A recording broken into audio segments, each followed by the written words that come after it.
जय श्री हरि विष्णु। भक्तों, आज हम सुनेंगे भगवान विष्णु का एक ऐसा चमत्कारी मंत्र जिसके नियमित जाप से आपकी सारी परेशानियां व कष्ट तुरंत दूर हो जाते हैं। मान्यता है कि इस मंत्र के नियमित पाठ से इंसान को मृत्यु के भय से मुक्ति मिल जाती है व जाने अनजाने में किए गए सभी बुरे कर्मों से छुटकारा मिल जाता है। यह पुरानी बीमारियों से भी सुरक्षा करता है। इस मंत्र के जाप से व्यक्ति मोक्ष प्राप्त कर सकता है और जन्म मृत्यु के चक्र से मुक्त हो जाता है। तो आइए भगवान श्री विष्णु के चरणों में प्रणाम करते हुए इस शक्तिशाली मंत्र का पाठ श्रवण करते हैं। शांताकारं भुजगशयनं पद्मनाभं सुरेशं विश्वाधारं गगनसदृशं मेघवर्णं शुभांगं लक्ष्मीकान्तं कमलनयनं योगिभिर्ध्यानगम्यं वन्दे विष्णु भवभयहरं सर्वलोकैकनाथम्।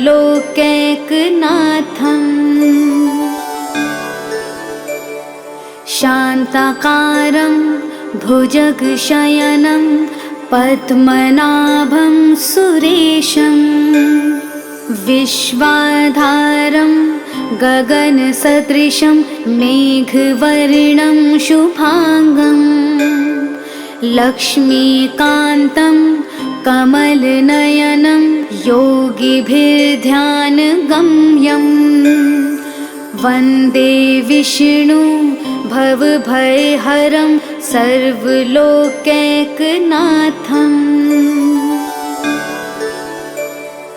शान्ताकारं भुजगशयनं पद्मनाभं सुरेशं विश्वाधारं गगनसदृशं मेघवर्णं शुभांगं लक्ष्मीकान्तं कमलनयनं योगिभिर्ध्यानगम्यं वन्दे विष्णु भवभयहरं सर्वलोकैकनाथम्।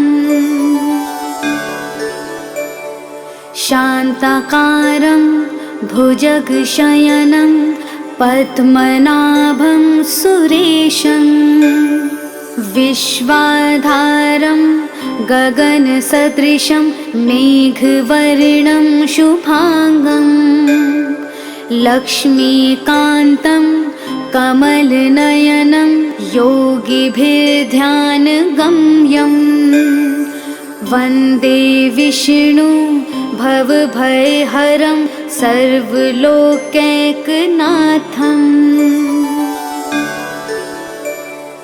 शान्ताकारं भुजगशयनं पद्मनाभं सुरेशं विश्वाधारं गगनसदृशं मेघवर्णं शुभांगं लक्ष्मीकान्तं कमलनयनं योगिभिर्ध्यानगम्यं वन्दे विष्णु भवभयहरं सर्वलोकैकनाथम्।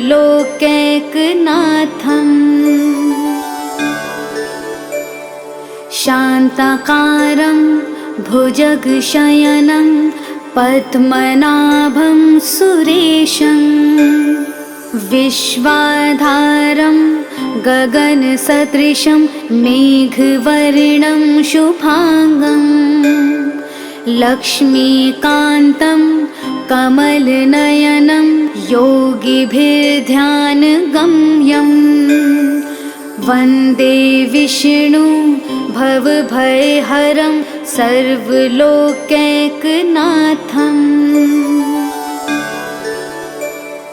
शान्ताकारं भुजगशयनं पद्मनाभं सुरेशं विश्वाधारं गगनसदृशं मेघवर्णं शुभांगं लक्ष्मीकान्तं कमलनयनं योगिभिर्ध्यानगम्यं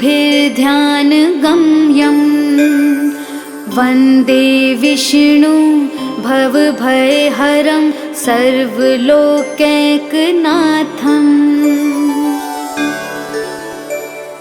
शान्ताकारं भुजगशयनं पद्मनाभं सुरेशं विश्वाधारं गगनसदृशं मेघवर्णं शुभांगं लक्ष्मीकान्तं कमलनयनं योगिभिर्ध्यानगम्यं वन्दे विष्णु भवभयहरं सर्वलोकैकनाथं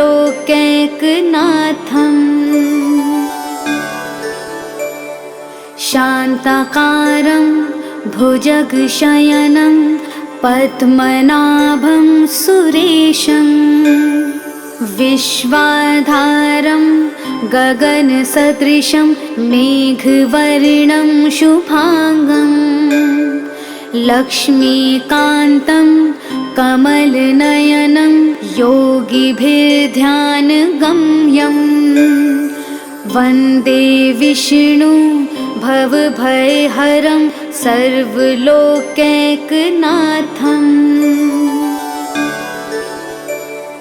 शान्ताकारं भुजगशयनं पद्मनाभं सुरेशं विश्वाधारं गगनसदृशं मेघवर्णं शुभांगं लक्ष्मीकान्तं कमलनयनं योगिभिर्ध्यानगम्यं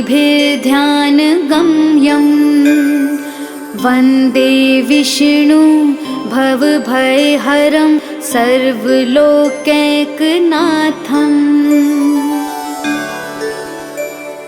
शान्ताकारं भुजगशयनं पद्मनाभं सुरेशं विश्वाधारं गगनसदृशं मेघवर्णं शुभांगं लक्ष्मीकान्तं कमलनयनं योगिभिर्ध्यानगम्यं वन्दे विष्णु भवभयहरं सर्वलोकैकनाथं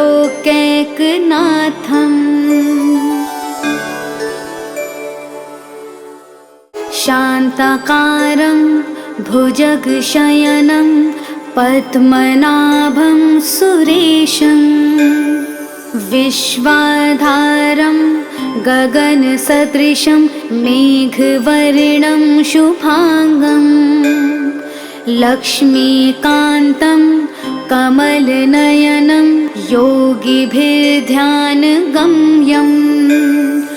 वन्दे विष्णु भवभयहरं सर्वलोकैकनाथं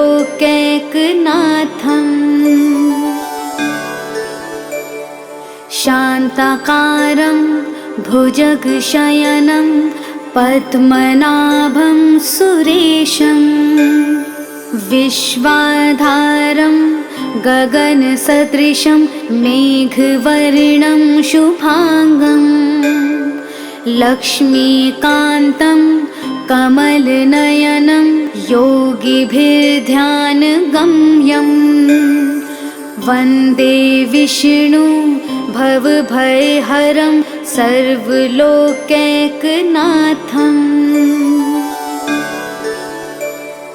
शान्ताकारं भुजगशयनं पद्मनाभं सुरेशं विश्वाधारं गगनसदृशं मेघवर्णं शुभांगं लक्ष्मीकान्तं कमलनयनं योगिभिर्ध्यानगम्यं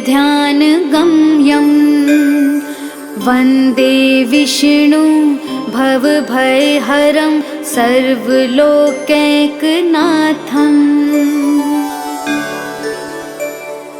शान्ताकारं भुजगशयनं पद्मनाभं सुरेशं विश्वाधारं गगनसदृशं मेघवर्णं शुभांगं लक्ष्मीकान्तं कमलनयनं योगिभिर्ध्यानगम्यं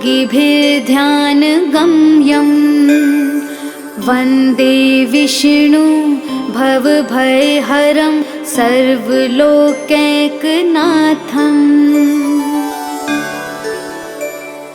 शान्ताकारं भुजगशयनं पद्मनाभं सुरेशं विश्वाधारं गगनसदृशं मेघवर्णं शुभांगं लक्ष्मीकान्तं कमलनयनं योगिभिर्ध्यानगम्यं वन्दे विष्णु भवभयहरं सर्वलोकैकनाथम्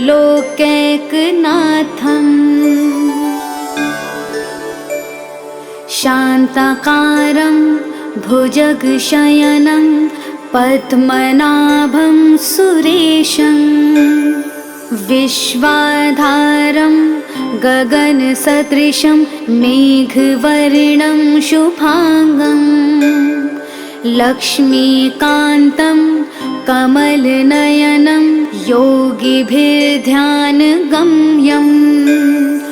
वन्दे विष्णु भवभयहरं सर्वलोकैकनाथम्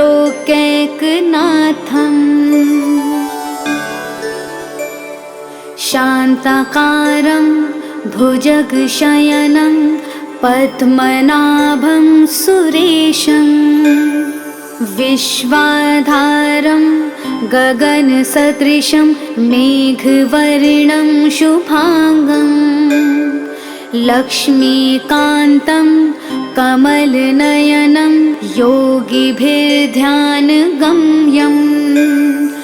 वन्दे विष्णु भवभयहरं सर्वलोकैकनाथम्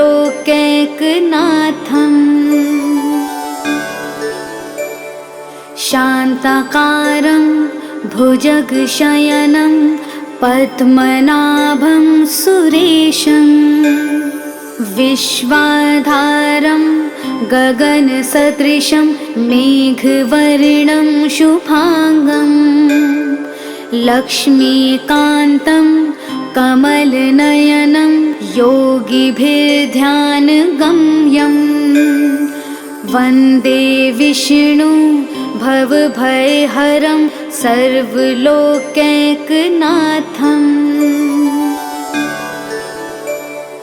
शान्ताकारं भुजगशयनं पद्मनाभं सुरेशं विश्वाधारं गगनसदृशं मेघवर्णं शुभांगं लक्ष्मीकान्तं कमलनयनं योगिभिर्ध्यानगम्यं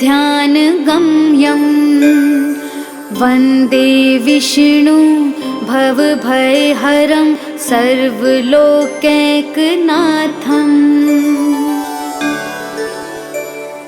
शान्ताकारं भुजगशयनं पद्मनाभं सुरेशं विश्वाधारं गगनसदृशं मेघवर्णं शुभांगं लक्ष्मीकान्तं कमलनयनं योगिभिर्ध्यानगम्यं वन्दे विष्णु भवभयहरं सर्वलोकैकनाथम्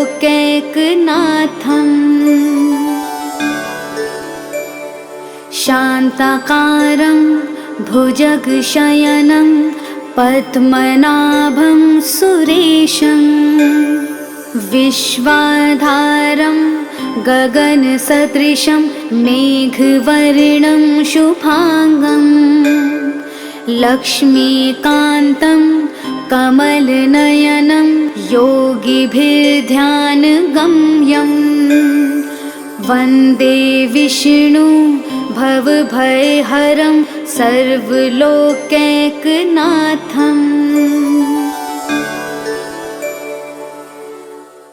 शान्ताकारं भुजगशयनं पद्मनाभं सुरेशं विश्वाधारं गगनसदृशं मेघवर्णं शुभांगं लक्ष्मीकान्तं कमलनयनं योगिभिर्ध्यानगम्यं वन्दे विष्णु भवभयहरं सर्वलोकैकनाथम्।